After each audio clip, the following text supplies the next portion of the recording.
근데 여러분들 중요한 문제가 있죠. 스쿼트와 데드리프트를 하실 때 엉덩이가 잘 사용되고 있나요?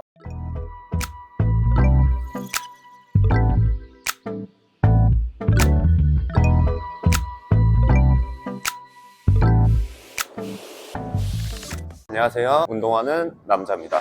여러분들 엉덩이 운동 많이들 하시고 계시죠? 요즘엔 여성분들 뿐만 아니라 균형 잡힌 몸매를 위해 남성분들도 엉덩이 운동을 많이들 하시는 것 같은데요. 엉덩이의 발달은 미용 목적만으로도 충분한 이유가 될 수 있으나 몸의 기능과 관련해서도 굉장히 중요한 역할을 하고 있는데요. 그리고 몸에서 가장 큰 근육이기도 합니다. 어떤 중요한 역할을 하고 있냐고요? 당연히 미관적 엉덩이 근육은 상체와 하체를 연결해주며 몸 전체의 근육을 잡아주는 중심부 역할을 하고 있습니다. 몸의 균형을 유지하고 자세를 지탱하거나 일상생활에서의 걷거나 뛰기, 계단 오르기 그 외 다양한 동작에서 몸의 중심을 유지해 주거나 효율적으로 인체를 사용할 수 있게 해주는 중요한 역할을 하고 있습니다. 만약 엉덩이 근육이 약하거나 그 기능을 제대로 사용하지 못하면 허리나 무릎에 대한 부상으로 연결되기도 하는데요. 이런 이유로 운동을 가르칠 때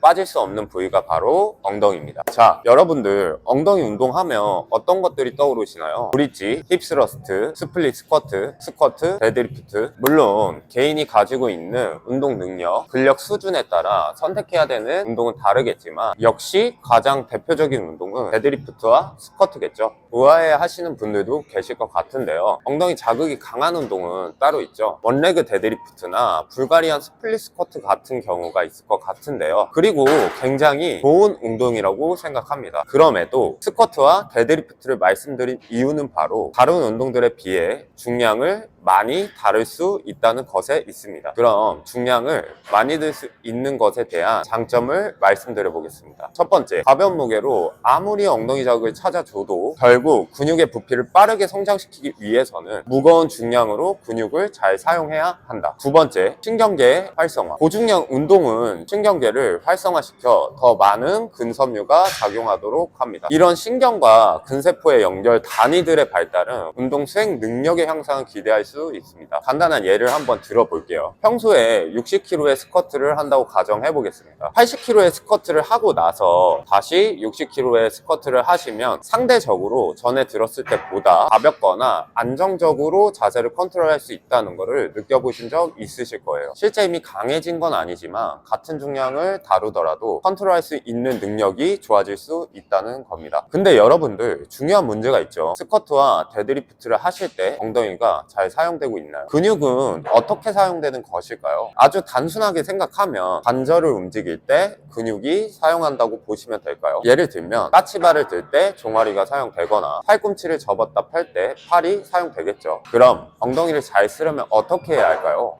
골반을 잘 사용할 줄 알아야 합니다. 그 골반의 움직임 중에서 스쿼트와 데드리프트를 할 때 흔히 말하는 힙힌지에 대해서 오늘 말씀드려볼까 합니다. 자, 힙힌지에 대한 설명은 익히 들어보신 분들도 계실 것 같은데요. 힙, 엉덩이 또는 고관절과 힌지, 경첩이 합쳐진 말입니다. 쉽게 생각하면 골반을 경첩처럼 사용해서 상체와 하체를 접고 편다. 그냥 움직임을 만들 때 골반을 잘 사용한다. 그럼 왜 힙힌지가 중요할까요? 문의 경첩이 망가졌다고 가정해 볼게요. 문을 열고 닫을 때 어떨까요? 삐그덕거리거나 잘 맞물리지 않는 현상이 생길 수 있겠죠. 힙힌지는 이러한 상체가 접고 펴지는 과정에서 상체 하체의 근육군들을 효율적으로 사용할 수 있게 도와줍니다. 또한 상체를 세울 때 우리는 등, 허리를 우선적으로 움직이려고 할 수 있는데요. 몸의 중심인 골반이 먼저 방향을 잡아준다면 상체를 세우거나 유지하기에도 효과적이겠죠. 이미 힙힌지 관련한 영상들은 많잖아요. 그래서 그동안 제가 운동을 가르치면서 느꼈던 힙힌지가 안 되는 사람들의 유형 4가지에 대해서 한번 말씀드려 보겠습니다. 첫 번째, 많이 안 움직여서 그냥 잘 못 움직인다. 골반을 움직이는 게 어색한 분들, 머리로는 알지만 몸을 컨트롤 못하는 경우가 있습니다. 여러분들 오른손 잡이가 왼손으로 글씨 쓰면 어떨까요? 컨트롤이 정말 안 되겠죠. 당연히 천천히 연습하면 좋아지시는 분들도 계시겠지만 감각이나 인지력이 많이 떨어져서 정말 어렵게 좋아지는 케이스도 있습니다. 두 번째, 엉덩이 근육은 지금 꿀잠을 자는 중입니다. 그거 아시나요? 몸도 자주 사용하는 근육만 사용하고 싶어 하는 거. 사실 인체는 그것이 굉장히 효율적인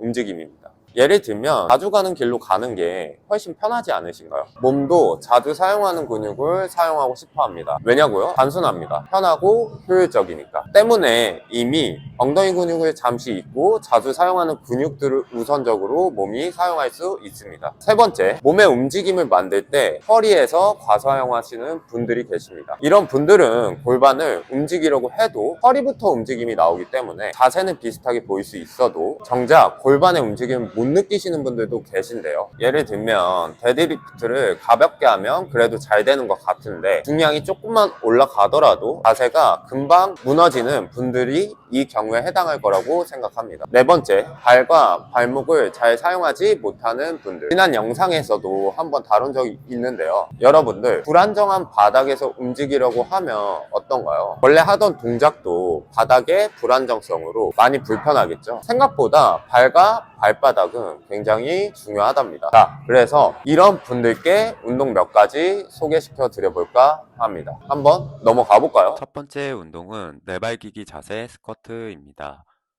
날개뼈를 확장시켜 주시고 엉덩이는 가볍게 오리궁뎅이를 만들어 주겠습니다. 엉덩이가 뒤꿈치 쪽으로 내려갈 때 처음 만들었던 자세가 무너지지 않도록 주의해 주세요. 이때 날개뼈를 확장시키는 이유는 오리궁뎅이를 만들 때 허리가 많이 꺾이는 것을 방지하기 위함입니다.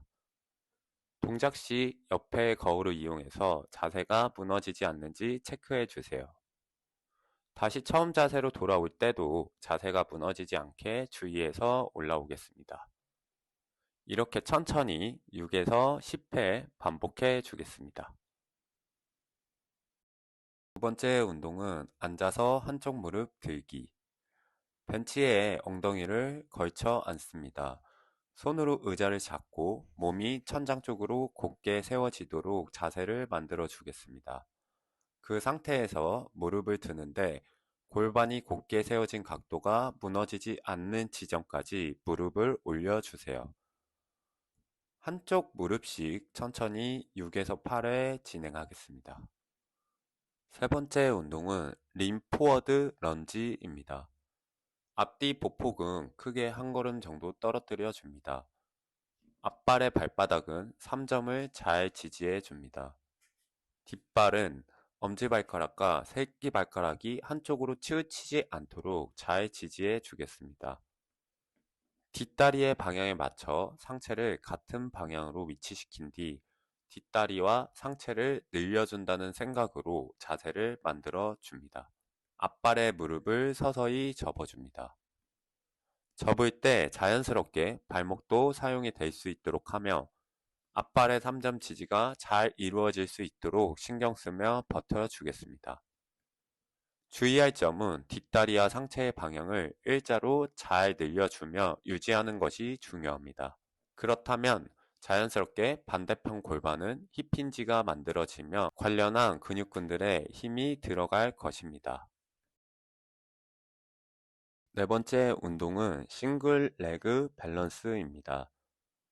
림포워드 런지 상태에서 뒷발을 바닥에 떨어뜨리고 뒷다리가 들리는 만큼 그 기울기에 맞춰 상체를 일자로 유지하며 숙여주겠습니다. 마찬가지로 뒷다리와 상체의 방향이 일자가 되도록 만들어주는 게 중요하고 골반은 바닥과 수평이 될 수 있도록 해주겠습니다. 뒷다리와 상체의 방향이 일자, 그리고 골반을 바닥과 수평으로 만드는 과정이 잘 이루어진다면 동작의 안정성을 위해 지지하고 있는 다리의 무릎과 발목은 자연스럽게 접히며 움직임이 만들어질 것입니다. 주의할 점, 상체를 많이 숙여주는 것보다 동작의 기준들을 잘 유지할 수 있는 지점까지만 동작을 수행 후 버텨주겠습니다. 자, 여기까지가 제가 준비한 내용이었습니다. 우리의 몸은 익숙한 것을 좋아합니다. 어쩌면 우리의 마음과도 비슷하겠죠. 현대를 살아가는 우리들은 생각보다 다양한 움직임에 노출되기 어렵습니다. 때문에 원래 가지고 있는 기능들을 잊어버리고 자주 사용하는 기능들을 대체해서 사용하게 되는데요. 예를 들면 아무리 날개뼈를 모아도 등을 사용하지 못하고 어깨를 많이 사용하는 경우가 이 경우에 해당되겠네요. 여러분들 오랫동안 가지고 있던 습관이 하루아침에 좋아질 수는 없겠죠. 모든 일이 그렇듯 스텝 바이 스텝이라고 생각하시면 될 것 같습니다. 단번에 좋아지는 것에 많이 집중하기보단 안 되던 동작들이 되어지고 안 들어가던 힘이 들어가는 것에 성취감을 느껴보시는 건 어떨까요? 오늘 가르쳐드린 운동도 한 번 하고 그치는 게 아니라 꾸준히 반복 숙달해 보시길 바라겠습니다. 어느 순간 힙힌지를 만드는 것에 있어서 큰 도움이 되실 거라고 생각합니다. 그리고 더 멋진 엉덩이를 만드실 수 있을 거라고 생각합니다.